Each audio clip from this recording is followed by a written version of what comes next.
Om Vasudeva Sutam Devam Kamsachanuramaddanam Devaki Paramanandam Krishno Vande Jagadgurum.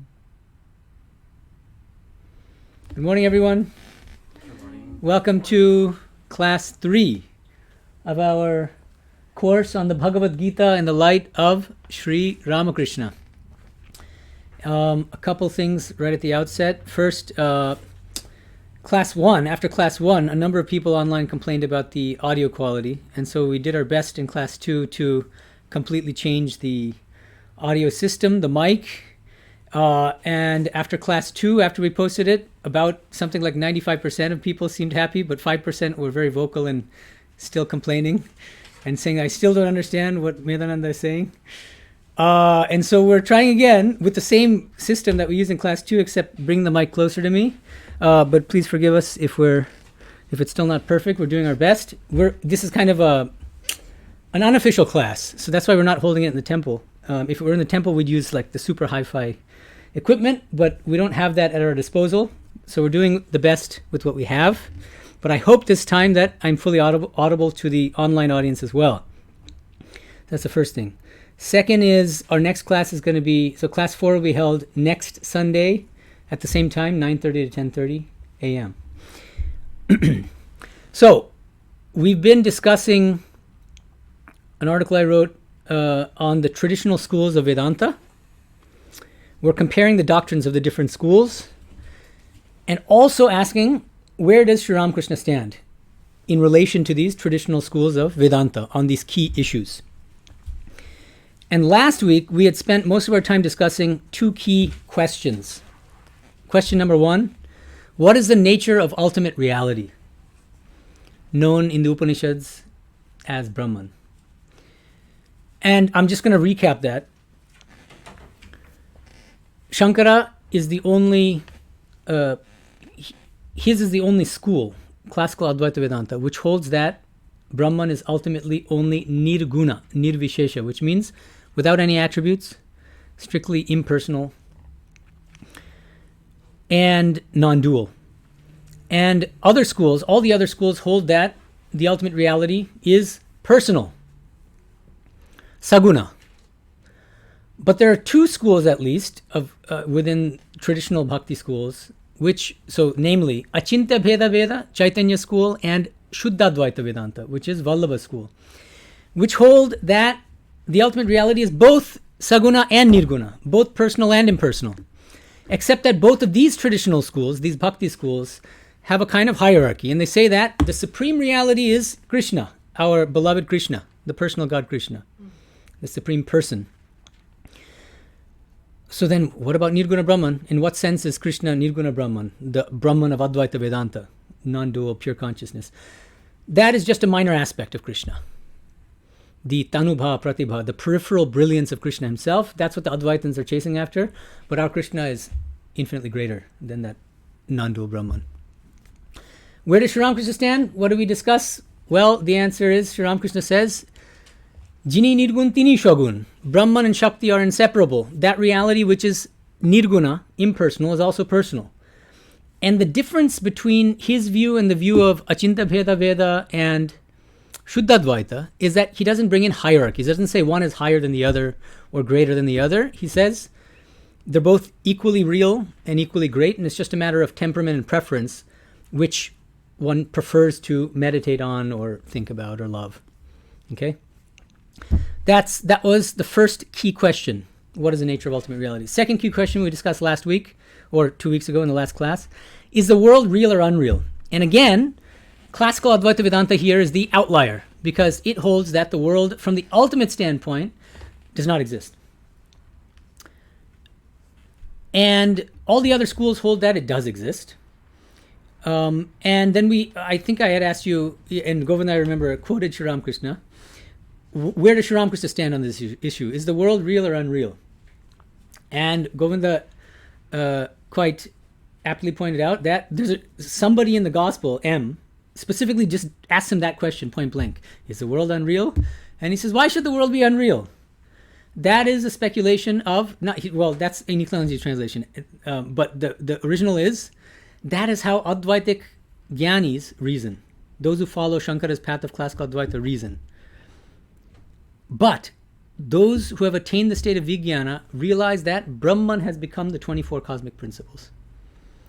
Which means that he is on the side of the traditional schools which accept that the world is a real manifestation of God. Now, that's a useful segue to the third key issue. So I want to tackle, hopefully, 4 key issues. This is 3, 4, 5, 6, all in one class. So let's try to be a little efficient and maybe not ask too many questions, but I will ask questions and hear from you. So I don't want to shut you down, but we've got a lot to cover here. Okay, so number 3, third key question. What exactly is the relationship between Brahman, or the ultimate reality, and this world of names and forms? Huge question, big philosophical can of worms. What's a can of worms? There's a big problem here. Ultimate reality, Brahman, is supposed to be perfect by definition, untainted by any evil or suffering. And yet, look around us. What is it full of? Evil and suffering. It's not all evil and suffering. There's some happiness here and there. But lots of evil, lots of suffering. So now, if God is intimately connected with the world, how can God not be infected with the evil qualities of this world? This is a big philosophical problem. Advaita Vedānta, as usual, is the outlier on this issue. Shankara school, classical Advaita Vedānta, holds that we agree this is a big problem. It's such a big problem that we opt for this position. There is no relationship between Brahman and the world. Because there's no world. There can be no relation between X and Y if there's only X and no Y. And so in the case of classical Advaita, there's only X. Non-dual Brahman alone exists. Brahma Satyam, Jagat Mithya. World unreal. No world, no problem, because then there's no evil. So that's Shankara's response. The technical term here used by classical Advaita Vedantins is Vivartavada. Vivarta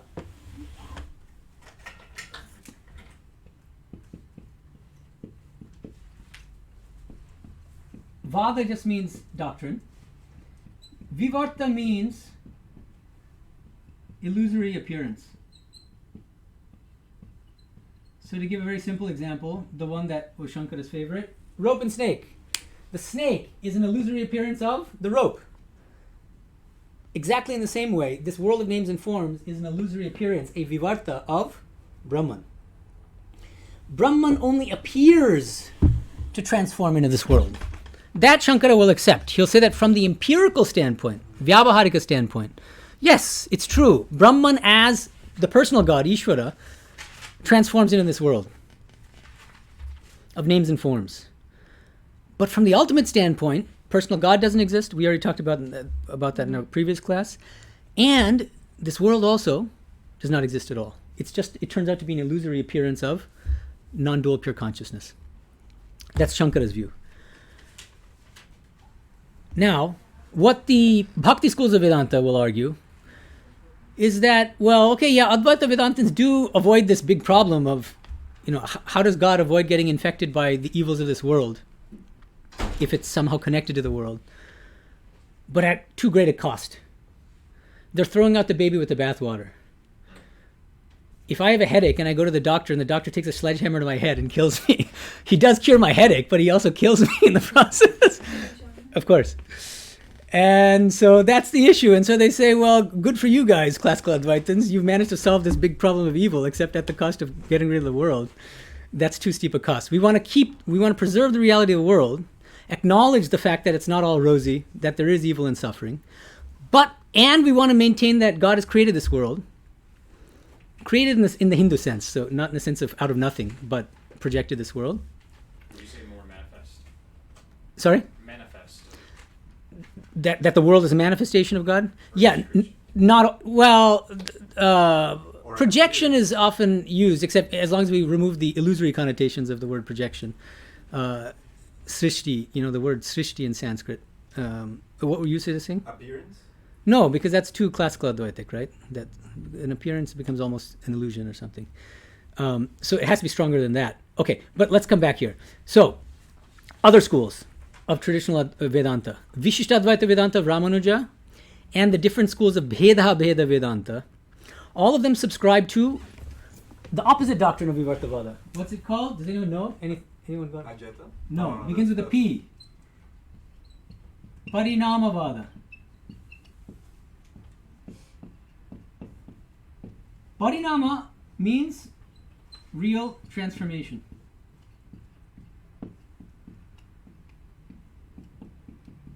So, Ramanuja and followers of Bheda Vedanta hold that God actually transforms into this world. Okay? Now, exactly how they explain this doctrine, and there are different variants. Each school has very subtle discussions about it. If you want details, I strongly recommend this book, Bhakti Schools of Vedanta by Swami Tapasyananda ji. He has a 100-page chapter just on Ramanuja's philosophy and all the other Bhakti Schools of Vedanta. He goes into detail about the different understandings of Parinamavada and the different Bhakti schools. They don't say anything as crude as the personal God just becomes Brahman without remainder, and not like that. They have very subtle views. I'll just give you one example. Shuddhadvaita Vedanta, which is the pure non-dualist school of Vallabha, which is a Bhakti school, a Vaishnava school. He believed in the doctrine of what's called Avikrita Parinamavada. I'm just adding it here. Avikrita means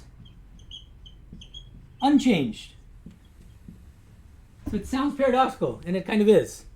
It's a doctrine that Brahman actually becomes this world while remaining in some sense unchanged. And you might say, well, that's just a direct contradiction. How do you... They're aware that it's paradoxical, and so they spend many pages explaining how both these things can be true. That Krishna can actually become this world. What they tend to do is differentiate aspects, or differentiate God's swarupa, which means God's essence, from God's manifestations. And so Vaishnava schools will generally say that Krishna's Shakti, which is identical with Krishna, but not the whole of Krishna. One of Krishna's Shaktis becomes this world, but Krishna in his essence remains completely untainted. So anyway, it gets very complicated very quickly, so we're not going into all the details. As I said, if you want the details, please read Tapasyananda's book. And that's not kind of comprehensive and doesn't go into great depth, but that'll be a good starting point if you want deeper discussion, yeah. But wouldn't you agree that it sounds very similar to Advaita Vedanta, meaning that Brahman or Krishna is untainted? It is the Sakshi Chaitanya witnessing the play of the, as Sri Ramakrishna used to call it, the Divine Mother Kali. No, that's all fine. But the thing is, they don't subscribe to Parinamavada. That's a huge difference. Brahman does not become the world, according to classical Advaita Vedanta.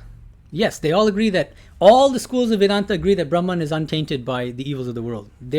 As you pointed, that's a good question, because we should be clear on that. Nobody says that God is infected with the evils of this world. But there are key differences. First of all, because Brahman itself differs from one school to another. Secondly, because classical Advaita subscribes to Vivartavada. It's the only school that subscribes to Vivartavada. This world doesn't actually exist from the ultimate standpoint. We don't want to get too much into it because we have too much to cover. Yeah, so if you don't mind, but we can talk later.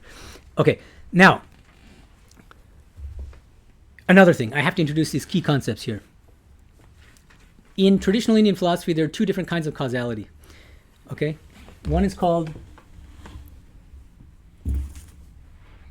Nimitta Karana.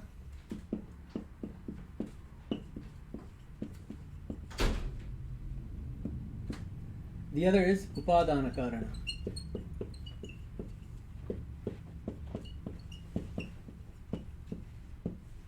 Nimitta Karana means cause, okay? Nimitta means instrumental cause. Upadana Karana. Upadana means material cause.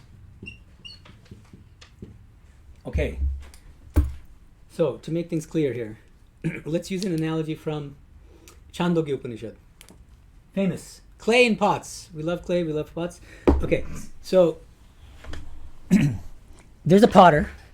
He's got a giant, whatever you want to call it, like vat of clay. And he makes some pots out of it.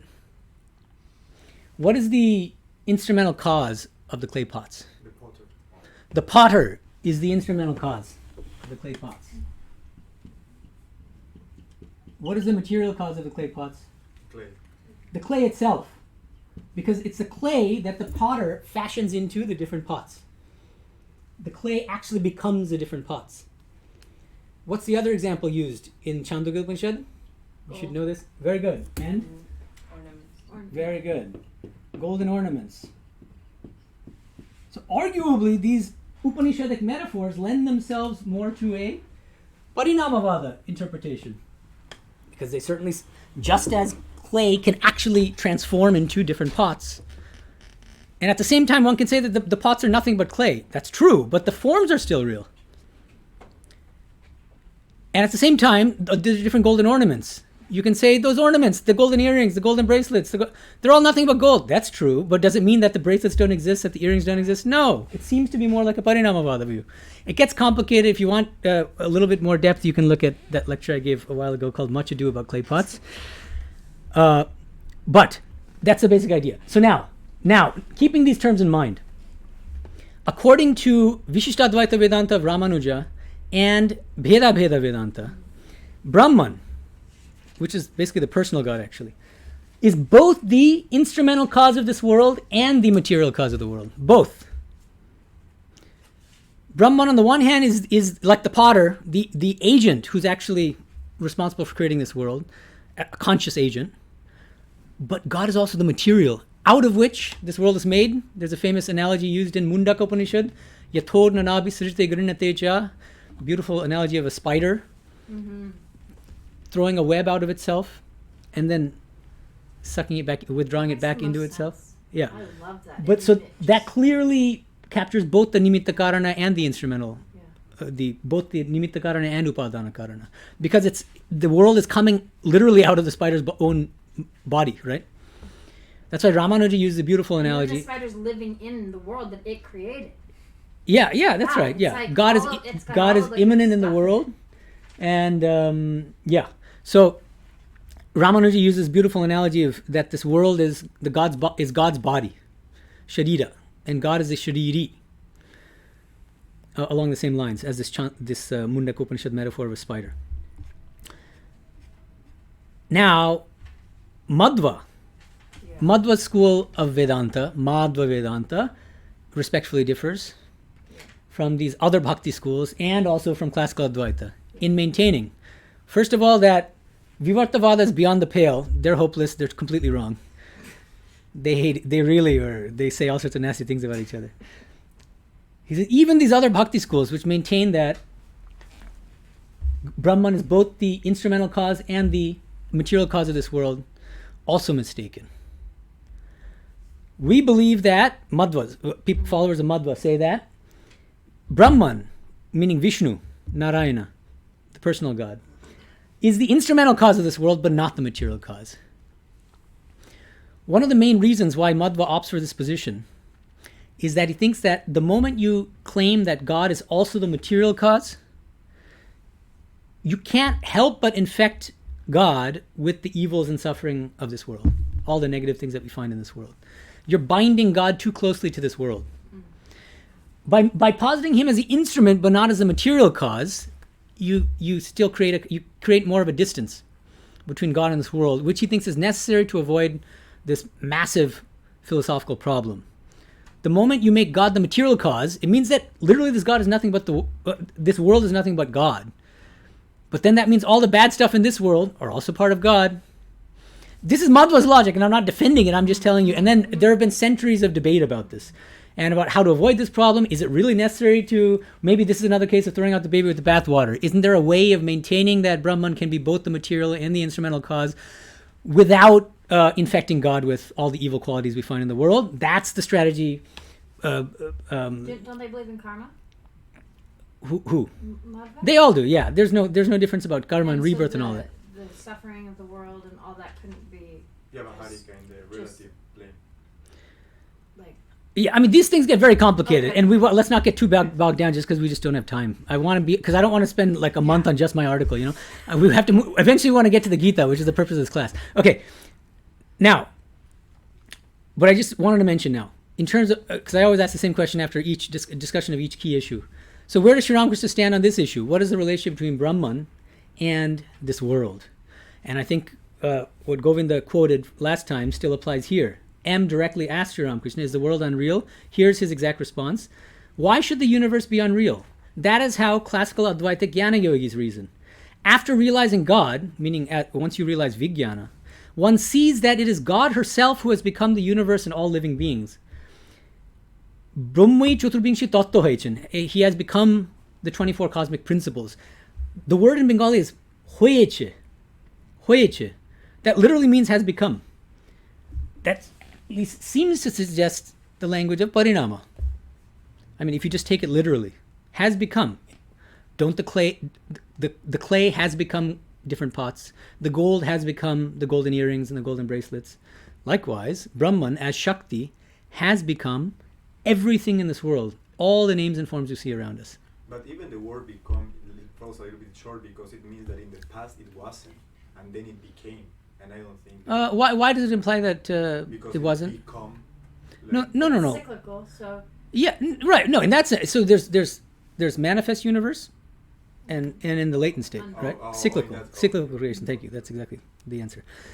Okay, so that I think we need to move on. Advaita and Vedanta is what we think Ramakrishna was. Well, that's tricky. So because as I said, even among the schools which hold that this Parinamavada, so that Brahman is both the Nimitta Karana and the Upadana Karana, there's still subtle differences. So I don't want to say that he agrees with Ramana. It's complicated. It may be a unique position, but it certainly comes, I think, among the three main traditional positions. One is Vivartavada of classical Advaita, which is that this world is an illusory appearance of Brahman. I think he says that's true from one spiritual standpoint, namely the standpoint of jnana.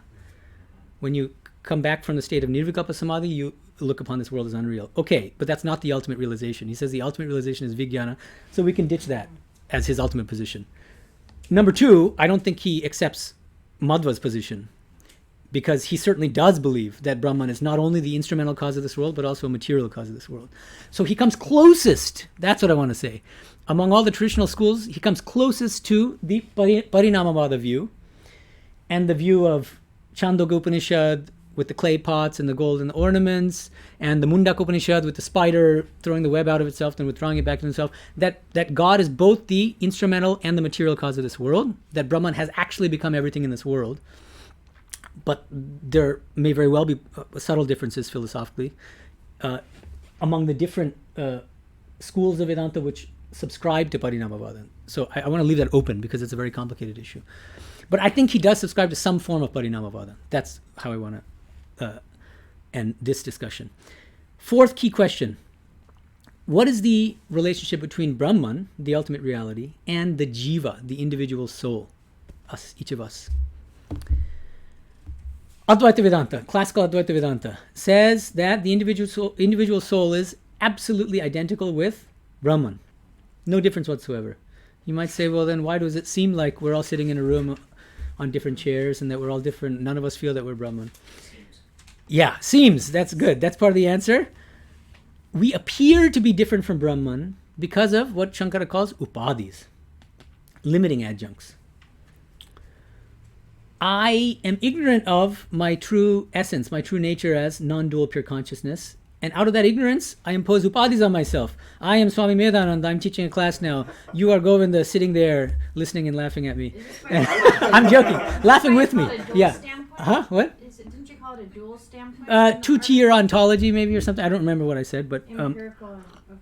yeah, so again, we can bring in the two-tier ontology and say that from the empirical standpoint, the Vyavaharika standpoint, Shankara and his school holds that it's true that the jiva is distinct from Brahman, understood as personal God, as Ishvara. And therefore, Bhakti Yoga has validity within the empirical realm. We should worship the personal God because that helps us to purify our minds and concentrate our minds. But from the ultimate standpoint, what does ultimate standpoint mean? Remember, always, empirical standpoint means a standpoint of ignorance, avidya. That's how he defines it. Empirical, that's how he defines empirical? Yeah, Shankara defines the empirical standpoint as a standpoint of ignorance. So long as we remain ignorant of our true nature as Brahman, we believe that we're individual souls distinct from Brahman, we believe in a personal God, we believe that this world is real. The moment we realize non-dual Brahman, Nirguna Brahman, pure consciousness, what happens? All those upadhis turn out to have been illusory. We realize that they never existed in the first place. Okay? And then we realize we are nothing but non-dual Brahman, and that nothing else even exists. Now, one thing that many people don't know, there's an obscure school of traditional Vedanta called Aupadika Bheda Veda. It's a sub-school of Bheda Veda, the difference and non-different school of Vedanta, except Aupadika means it also accepts upadhis. This is Bhaskara school. He is thought to have been a contemporary of Shankara's, and he debated with Shankara and claimed that Shankara was a crypto-Buddhist, and it was very interesting. He has an interesting commentary on the Brahma Sutra. Okay. Because his position comes kind of close to Shankara's, but differs on certain points.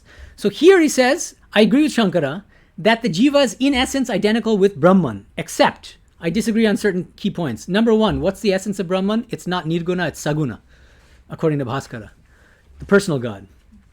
Okay, number one. Number two, he says, I agree with Shankara that the jiva, the individual soul, because of certain upadhis, is under the mistaken impression that he is distinct from Brahman and therefore suffers in this world. And that the goal is to remove these upadhis through knowledge of Brahman and realize that you're nothing but Brahman. So this all sounds like Shankara. But there's another key difference. Okay, so the first key difference is the nature of Brahman is totally different, because according to Bhaskara, Brahman is saguna, personal. Whereas according to Shankara, it's impersonal, right? But secondly, these upadhis, these limiting adjuncts, according to Shankara, these upadhis themselves are illusory. They never actually existed. According to Bhaskara, the upadhis are real. This is a very interesting distinction. Bhaskara's school of Aupadika Bheda Veda says that we, each of us as individual souls, is actually identical with Brahman, understood as a personal God. But it's because of upadhis, limiting adjuncts, that we think that we're different from him. But these upadhis are real, which means that when we realize God, when we realize Brahman, we realize that we're one with Brahman, but that doesn't negate what happened in the past. There still was a time when we mistakenly identified with our body-mind complexes and so on, where Shankara denies even that. Shankara's view is very radical, and he says that there never even was an illusory appearance of a snake. There was the rope all along. There wasn't even a dream or a hallucination. But Bhaskara says, no, the upadhis are real, which means there was a time when the jiva was actually in bondage. And there's a time when that jiva got liberated. What does liberation amount to? Realizing that his true nature is Brahman in the sense of the personal God. Okay? And then other schools of Bheda Veda, so the Bhakti schools of Bheda Veda, they say that, because what does Bheda Veda mean? Bheda means difference, Abheda means non-difference. They say that the individual soul is, on the one hand, or in one aspect, non-different from Brahman, and in another aspect, different from Brahman. And they use metaphors, like a spark in relation to fire. In one sense, the fire is non-different. The spark is non-different from fire. In another sense, the spark is different from fire. How? Because it's not the whole fire. It's just a small part of the fire, right? Ocean and its waves, another analogy used by Bheda Veda, followers of Bheda Veda. Because in one sense, the wave is non-different from the ocean. Because it's nothing but ocean. It's just a temporary manifestation. But it's in another sense, it's different from it. Why? Because it's just a small part of the ocean, and it will disappear, vanish after a few seconds, right? So is that real or unreal? But of course, the wave is still real. They'll say that just because it's temporary doesn't make it unreal. That's the idea. And I want to just mention briefly Vishishtadvaita Vedanta, the Ramanuja school of qualified non-dualism. He says that individual souls are related to Brahman as his servants. And he kind of binds souls fairly closely to God here, to Vishnu. And he says that each of us, in our essence, shares with God, Vishnu, his divine nature, his blissful nature. So Satchitananda, we really share a large part of that. However, in the state of ignorance of God, all those wonderful qualities, divine qualities in us, become contracted. So he has these key technical terms called contraction and expansion. And he says that in the state of ignorance, all the wonderful qualities of the jiva, the divine qualities, they're in a state of contraction. The jiva is not aware of his divine qualities, and he can't manifest them in this world. That's why we're dependent on. Depend on what? That's why it's a bhakti school. Is if it's in us, but it's contracted and we're dependent on our Ishvara for the knowledge of our true self, right? Yeah, but it's only by the grace of God ultimately in through spiritual practice that we can realize that we are actually servants of God, children of God, and that we share with God many of God's own wonderful qualities, divine qualities. And so when we realize God, all those latent or innate divine qualities in us, they get manifest in the state of expansion. Contraction, expansion. So that's Ramanuja's language. Again, we can ask ourselves, what was Sri Ramakrishna's view on this issue of the relationship between the individual soul and Brahman? Anyone want to take a stab at this quickly? Brahman Shakti Abhed. That's true, but remember, the question is about what is the relation between the individual soul and Brahman? I think there's a very direct answer he gives in one place. This is in the Gospel. He looks around and he sees only his inner circle, and he says, "You are my very own. I tell you that I've come to the final realization that God is the whole and I am a part of him." Vishishtha Advaita, it's part-whole relationship. That God is the master and I am his servant. That's also Vishishtha Advaita, but also Madhva's school. And furthermore, I think every now and then that he is I and I am he. Classical Advaita Vedanta, absolute identity, and also Bhaskara's school of identity. Tomra apnar lok, tomader bolchi shesh ei bujechi. It's a final spiritual realization after all these decades of intense spiritual practice. Shesh ei bujechi, tini purno, ami tar ongsho, tini prabhu, ami tar dash, abar ek ek par bhabi, tini ami, ami tini. Okay? Which means he's affirming the equal truth of all three of these relationships. Servant, master, part, whole, and absolute identity. Oh, that's the VV5, right? Yeah, you're skipping ahead to the next assignment, so we want to, let's not, He yeah. uses tini instead of apni. Huh? He uses tini instead of apni. He sees God as, he doesn't say, oh, apni. Well, no, okay, let's not get into Bangla here, especially, but apni means you're addressing someone directly who's, But like, he's not, so he's just saying, he's speaking about, he's telling others, this is how I understand my relationship with God. I am a servant. Very Hanuman-esque. It's pure Hanuman. Yeah. Right? And he's affirming the equal reality of all of them, not that one gets, like, that the master-servant relationship is somehow a lower truth that ultimately gets canceled or negated from the ultimate standpoint of realizing your absolute identity with Brahman. No, they're all true. He affirms the equal reality of all of them, as far as I can tell. Fifth key question. What is the state of salvation? Because the goal of all the schools of Vedanta is a state of salvation, whatever you want to call it. You said moksha, which is interesting. That is generally the goal in Hindu schools of philosophy. Liberation from what? From the cycle of rebirth. There's one school which is a bit of an outlier on this. It's not that they reject mukti, but they say that's not the highest ideal. They say that there's an even greater ideal. What is that? Can you guess? We talked about this. It's some. Huh? It's But- like Uta. I can't hear what you're saying. Love for God. Yeah, love. Yeah. Bhakti, It's like exactly. The highest love for Pure love for God, ecstatic bhakti. Achinta Vedanta, which is the school of Chaitanya. They say the supreme goal is not mukti. That's the fourth goal, dharma, artha, kama, moksha. Okay, but there's a fifth, even greater value, which is ecstatic love for God. In fact, Sri Ramakrishna would sing a song, Ami mukti dite kator noy, shuddha bhukti dite kator hoy. God himself is saying in this famous song, I'm happy to grant liberation to people.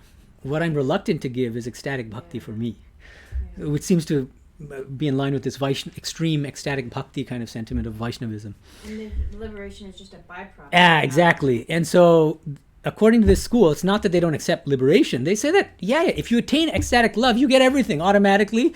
And moksha, mukti, liberation from rebirth, is just an incidental byproduct of this ecstatic love. Tuccha phala. But that's not what you covet. By getting bhakti, you get everything. what is the Bhagavad Gita version of the Achinta Veda Veda? Is there any specific? That's a confusing question, because Achinta Veda Veda is a traditional school of Vedanta, and Gita is a scripture. But Mahaprabhu Chaitanya wrote commentaries on the Bhagavad Gita. yeah, no, he didn't. Some of his followers did. So Vishwanatha Chakravartin and some others. So that we'll get when we get to the Gita, we can talk about these things. Now, but there are two sub-questions here under this question of what is the nature of salvation. Number one, what is the precise nature of salvation? What does it look like? What does salvation look like? And number 2, is it possible to attain jīvanmukti, which means liberation while still living in the physical body? These are the 2 key questions. Under this broader question, what is salvation? First key question, what is the precise nature of salvation? According to 2 schools of traditional Vedanta, Advaita Vedānta of Shankara and his followers, and Bhaskara's Aupadika Bheda Veda, remember that weird sub-school of Bheda Veda, contemporary of Shankara's, in the liberated state, no sense of individuality remains. Because remember, both of them hold that the jiva is identical with Brahman, which means when you realize Brahman, what happens? Individual soul is no longer there. Every other and so Shankara says, the highest state of salvation, in the highest state of salvation, there's no coming or going. He says this again and again. Forget about all these lokas and heavens, they're all nonsense. Those are all true only from the empirical standpoint. The highest state of salvation, he doesn't say salvation, he says liberation. Liberation is nothing but resting in your true nature as non-dual pure consciousness. And nothing else exists. That's it. Salt doll melting into the ocean, the vast ocean. There's nothing but ocean. No longer any doll, no salt doll, because it melts completely in the ocean. What about the bhakti schools of Vedanta? Very different picture of salvation. They believe that there are eternal, transcendental realms, lokas, heaven with capital H, to distinguish that from swarga, which is a kind of temporary heaven that you come back from. No, they say there's an eternal realm in which liberated devotees, liberated souls, no longer with the physical body, but with the body made of Shuddha Sattva. This is explained in detail also in Tapasyananda's book. Not physical bodies, spiritual bodies. Dwelling with the personal God, their chosen deity, Ishta Devata. Lovingly worshipping him or her, serving him or her, communing lovingly with him or her. And there are different lokas. Which So means you maintain your individuality after. you always, all these bhakti schools hold that even in the state of liberation, there is a distinction still between the individual soul, the liberated individual soul, and God. Why? Because if there's no distinction, you can't worship God. X has to be distinct from Y in order for X to worship Y and love Y, and for Y to love X for that matter. Right? So there has to be some separation. What is Sri Ramakrishna's view on this issue? He would rather taste sugar, right? That's true, but what does he say about becoming sugar? It comes to my mind the example of the thorn with knowledge, that when the knowledge comes, then we take a second thorn and then To remove knowledge. Exactly, yeah. But how is that related to this issue? Because I see knowledge to be as the Okay, anyway, if it comes I back, feel you like can. Ramakrishna becomes sugar and then tastes himself. I think it's all of it. It's Okay. the whole package. Okay, so yeah, I mean, I think his position is, why force people to choose between eating sugar and becoming sugar? Right. Because let some souls who want to eat sugar to their heart's content for an eternity. Those are bhaktas. He says bhaktas prefer to eat sugar, not to become sugar. That doesn't mean that becoming sugar is not also an equally valuable ideal. He just says that whatever floats your boat. And he says classical Advaitins, those souls, they're not interested in that. So they won't get it. So he has, this is the way I put it, it's my own analogy, take it or leave it. I think Sri Ramakrishna views salvation, this ultimate state of liberation, as a many-roomed mansion of sorts, with many different rooms, and it's this vast mansion. Christians will dwell in the Christian heaven because they want to dwell with God the Father or Christ. Muslims in what's called Jannah, that's the Arabic term, I guess, in the Quran, which is their heaven, the Muslim heaven, with Allah, who's formless but personal. And what about devotees of Krishna? They have their, not Vaikuntha Loka, Goloka, or what's called the eternal Vrindavana. Shaktas will have their heaven with Kali. Ramakrishna followers will have their Ramakrishna Loka. How do we know that? Because several disciples of Holy Mother asked her, householder disciples, what's going to become of us? I don't like this idea of nirvana. Nirvana meaning dissolution of your individuality and non-dual Brahman, something more like the classical Advaitic ideal. She said, don't worry. Sri Ramakrishna has created Ramakrishna Loka for you. Which means, so with a new incarnation, a new Loka is also created, and it's eternal. Not that it has to dissolve at some point, that those people dwelling there you have to vacate, get out of here, time's up, now you have to dissolve in Brahman. No. Sri Ramakrishna says, those who want to eat sugar for an eternity. If you want to become sugar. But never say that, never force everybody to become sugar. Because that becomes fanaticism and one-sided. How do we know this? People want proof, especially people online. They might say, I want proof. He's just talking, but I want proof. Oh, Mohima Chakraborty, a follower of Shankara, asks Sri Ramakrishna. He says, I have a question to ask, sir. A bhakta needs nirvana sometime or other, doesn't he? Notice the question here. From the Shankara standpoint, he basically wants Sri Ramakrishna to agree with Shankara here. Shankara says, yeah, it's fine that if you do certain upasanas, certain devotional practices, you can go to what's called Brahmaloka and dwell with the personal God. But what happens? At some point, you have to get the ultimate liberation, which is becoming sugar, dissolving in Brahman. He says you can't stay there forever. What does Sri Ramakrishna say? Does he agree or disagree with Shankara? Sri Ramakrishna. It cannot be said that bhaktas need nirvana. Nirvana means total dissolution of your individuality in non-dual Brahman, like the salt all melting in the ocean. It cannot be said that devotees need nirvana. There is a state in which the eternal Krishna is with his eternal bhaktas. Nitto Krishna ta nitto bhakto. Krishna is consciousness embodied and his abode is also consciousness embodied. Chinmoy Sham, Chinmoy Dham. Krishna is eternal and the bhaktas also are eternal. Nitto Krishna, nitto bhakto. You see how he's emphasizing this again and again. Don't think that ultimately that the ultimate state is one of just being non-dual pure consciousness and that the personal God and the individual souls are a lower reality, provisional truth. No, not the case. Bhaktas want to eat sugar, they'll eat sugar for an eternity. Yeah. Can I ask you a question? Yeah. Two, actually. Well, ask one first. No, that was the first one. What would you say the difference between a Vijnani and a Bhakta is?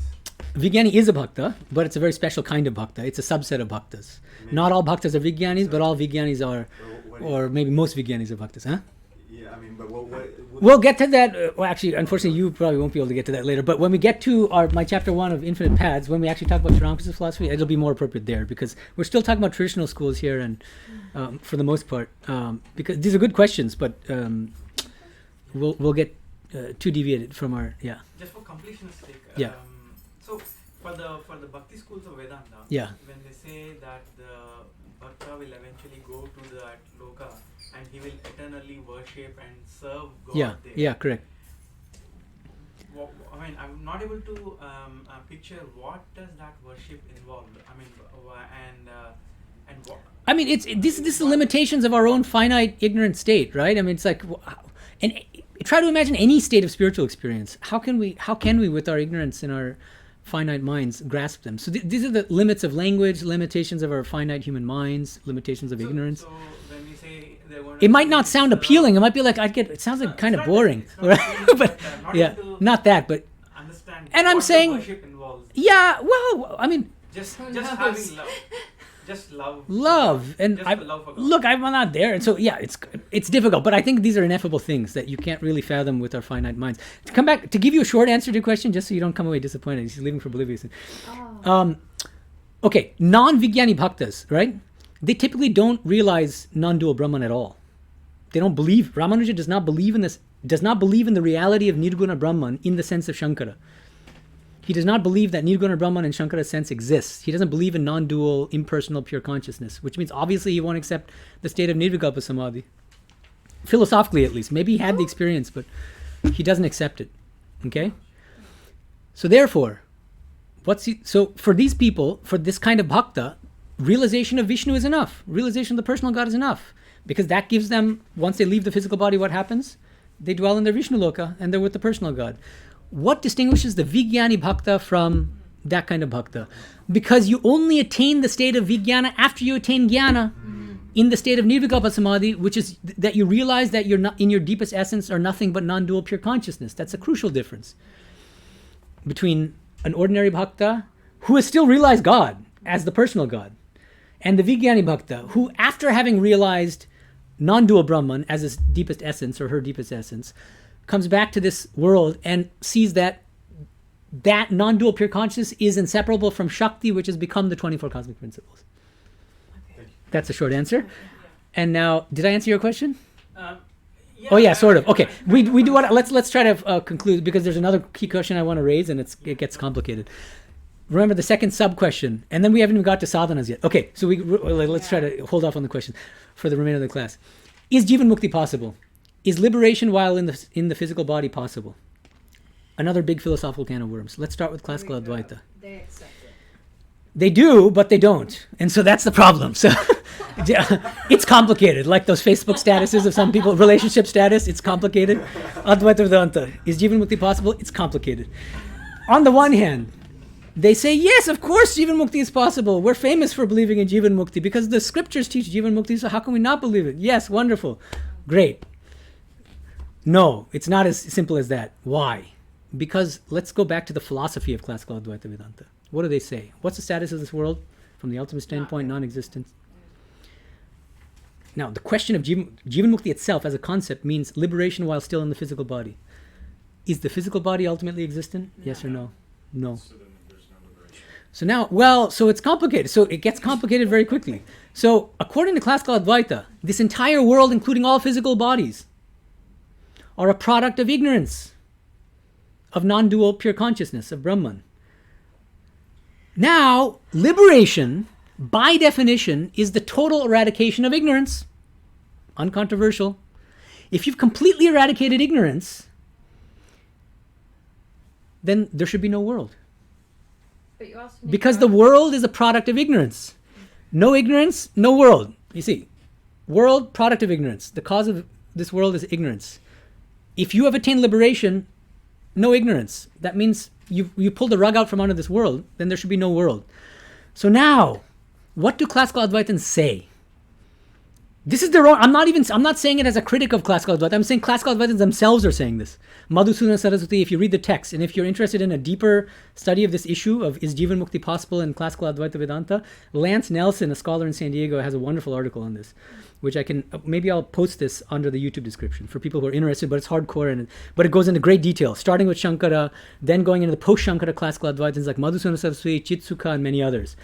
What do these mainstream classical Advaitins post-Shankara do? They say, yes, jīvanmukti is possible.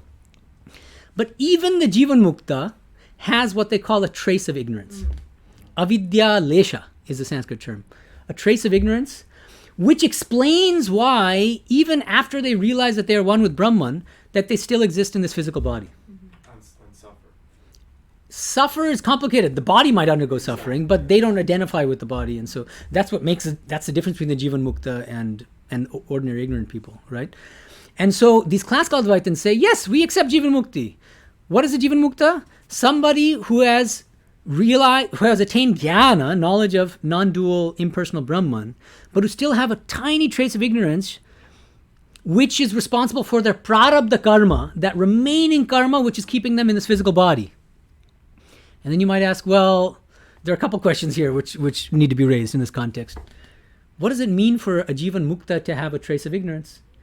Either you're fully liberated or you have some amount of ignorance, but you can't have it both ways. Why? He or she forgets it. Because, well, the thing is, because remember that by definition, liberation is complete eradication of ignorance. It could be in degrees. So that's the question. So it gets complicated, and Lance Nelson discusses this. Even different classical Advaitins hold slightly different views on this. Mandana Mishra, for instance, says that's why, to be more strict in our words, we don't accept jīvanmukti, actually. That's Mandana Mishra's position. He says people who have realized Brahman but are still in the physical body are praya mukta, almost liberated, but not quite there. Why? Because they're still stuck in this body. The moment they give up the body, full liberation. That's the ideal of videha mukti. It's full liberation upon leaving the physical body. Yeah, you had a question. The very definition of mukti and moksha is like freedom, right? And why are we taking it that complete eradication means that vanishing of this world? What I Right. mean to say is, you have attained mukti, so you have freedom. You can dwell Yeah, in this is a nice point, but the point is we are not saying anything. not, yeah. I'm describing classical Okay. Advaita Vedanta. Let's not Yeah. confuse these things. I'm not saying anything about, here are my views, Medhananda's views. So this is the valid question. I'm explaining The valid classical Advaita Vedanta's view on jīvanmukti. They're saying, yes, it's possible, but at the same time, the jīvanmukta has a trace of ignorance. Why do they have to posit this trace of ignorance? Because they say that this entire world, including our physical bodies, are nothing but a product of ignorance, which should be eradicated upon the attainment of liberation. And so they're stuck in this kind of philosophical difficulty. Now we get to other non-classical Advaitic traditional schools of Vedanta. What does Ramanuja say? Ramanuja and Nimbarka's Swabhavika Bheda, both bhakti schools of Vedanta, they both say that jīvanmukti is not possible. Interestingly. I say no, but different. They say, not possible. You can realize God in this life. Wonderful. In your physical body, realize God through spiritual practices and God's grace. Realize God. But so long as you're in a physical body, you haven't reached the highest state. Because what's the highest state? He's posited this eternal loka called Vishnu loka. So long as you're not there, so long as you're here, you're not there. So it can't be the highest. But you can obviously attain very, very high states of spiritual ecstasy and bliss, love for God. All of that he accepts. So in a sense, this could be a terminological quibble, depending on how strictly you want to define jīvanmukti. Similar in the case of classical Advaita Vedanta. It's like Niranjana seems to be leaning, well, why can't a jīvanmukta with a trace of ignorance still be considered liberated? Yeah, in a sense he can. In another sense, somebody who's stricter about language will say then, but that trace of ignorance is, if it's there, so long as it's there, it's not full liberation. So it could be partly a terminological quibble, because Ramanuja still believes in God realization while in the physical body, ecstatic bhakti while in the physical body, all these wonderful, lovely things, transcendence of suffering while in the physical body. But ultimate liberation comes after you completely exhaust your prarabdha karma, you leave the physical body, and you dwell for an eternity in Vishnu loka, and lovingly serve Vishnu and worship him. And there are more complexities here. For instance, the school of Achintya Bheda Veda. So one of these Vaishnava schools, Chaitanya school, they do accept jīvanmukti. But they define jīvanmukti from the standpoint of bhakti. Naturally, because they're a bhakti school. So I'll give you an example. Rupa Goswami, who is one of the great followers of Chaitanya, he wrote a book called Bhakti Rasamrita Sindhu, where he defines the jīvanmukta as one whose activities are performed with body, mind, and speech in servitude to Hari. Direct definition, if you want the exact reference, 1.2.187 of Bhakti Rasamrita Sindhu of Rupa Goswami.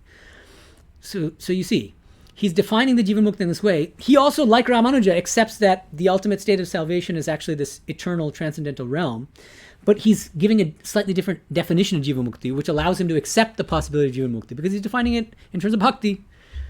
And he's saying, yeah, we accept jīvanmukti. It's somebody who is completely dedicated to Hari, is no longer attached to anything in this world, and the moment that liberated person leaves his physical body, he will dwell for an eternity with Krishna in Goloka, Vrindavana. Now, where does Sri Ramakrishna stand? And we don't have much time here.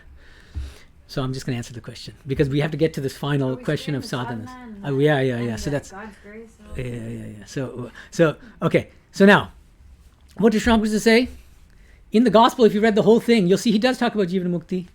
I think it's pretty uncontroversial that he accepts jīvanmukti. But how does he define jīvanmukti?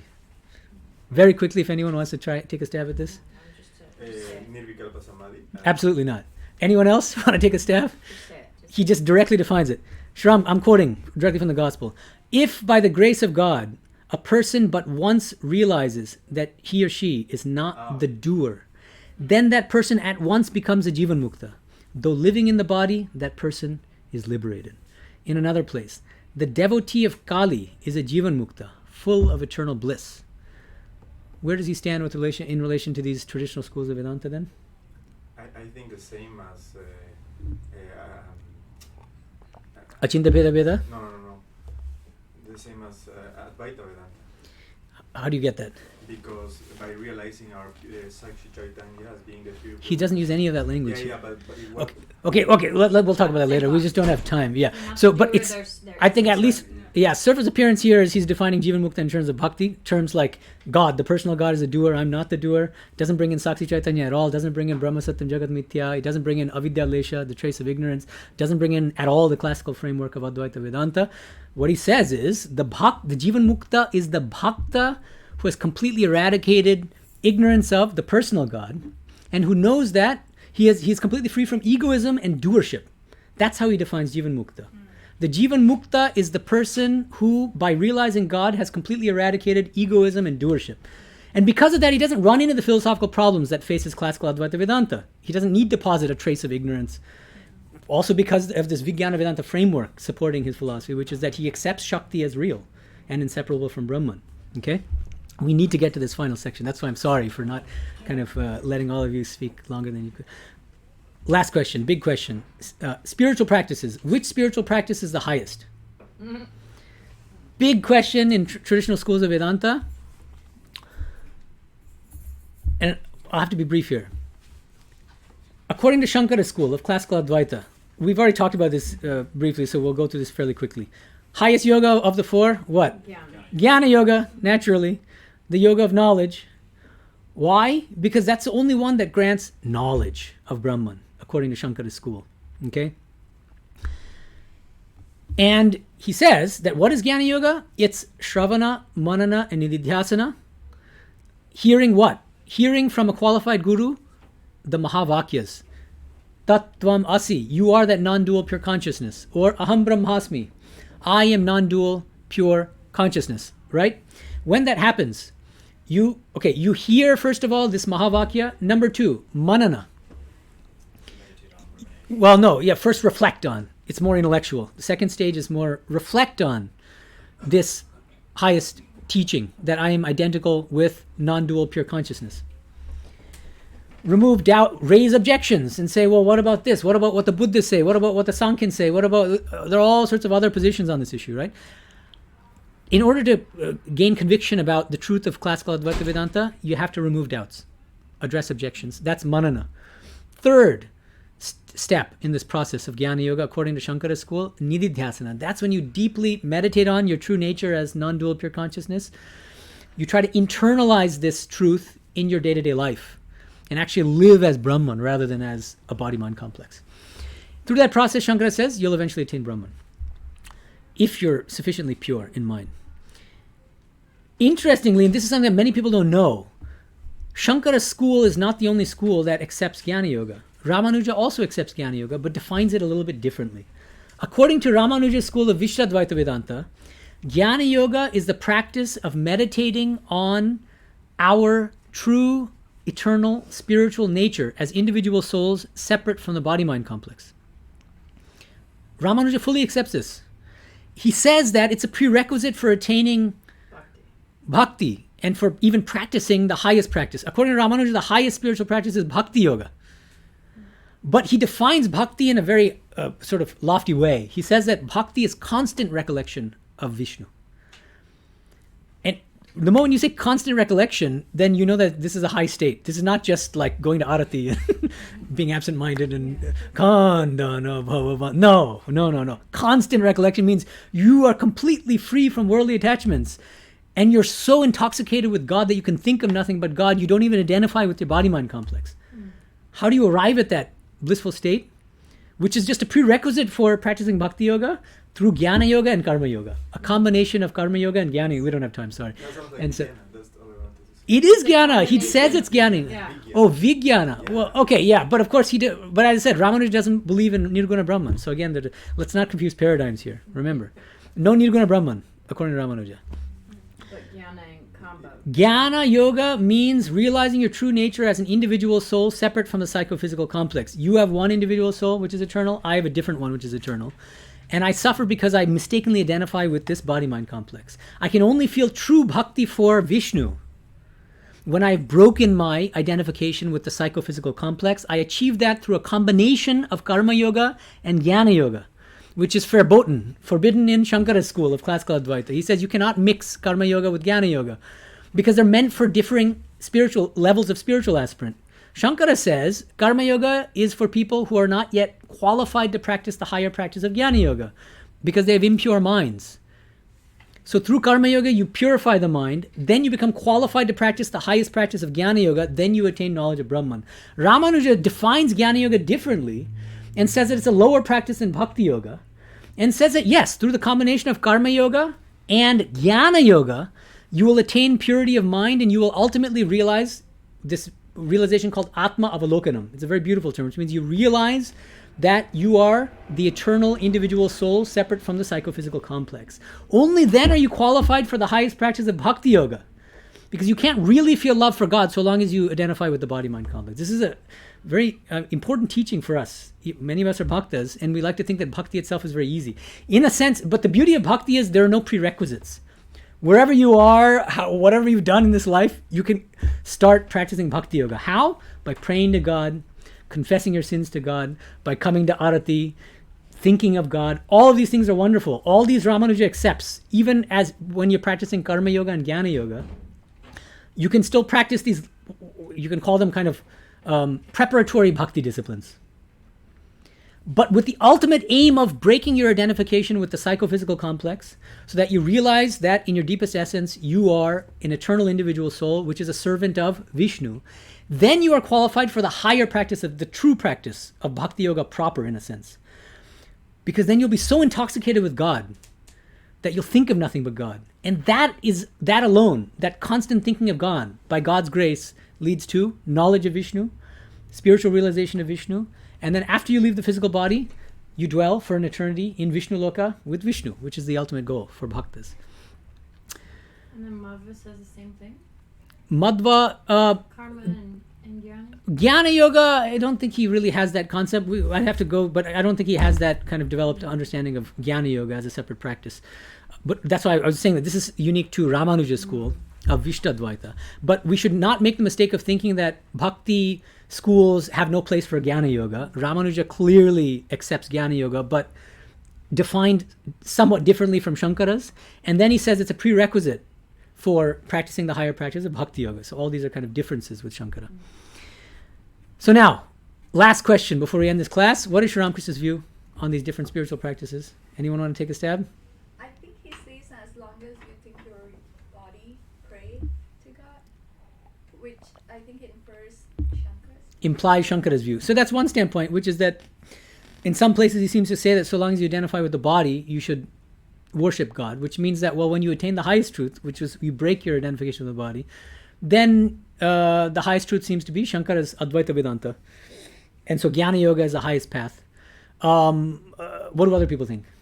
That comes Vijnana, in my opinion. I think it depends on the person's nature, and Okay. I think he has them, like, he was even got upset with, like, Vivekananda for trying to show somebody a different way when they have their own nature of the way that That's they right. Yeah. Okay. So practice. since we don't have time, we have to end it in like 3 minutes.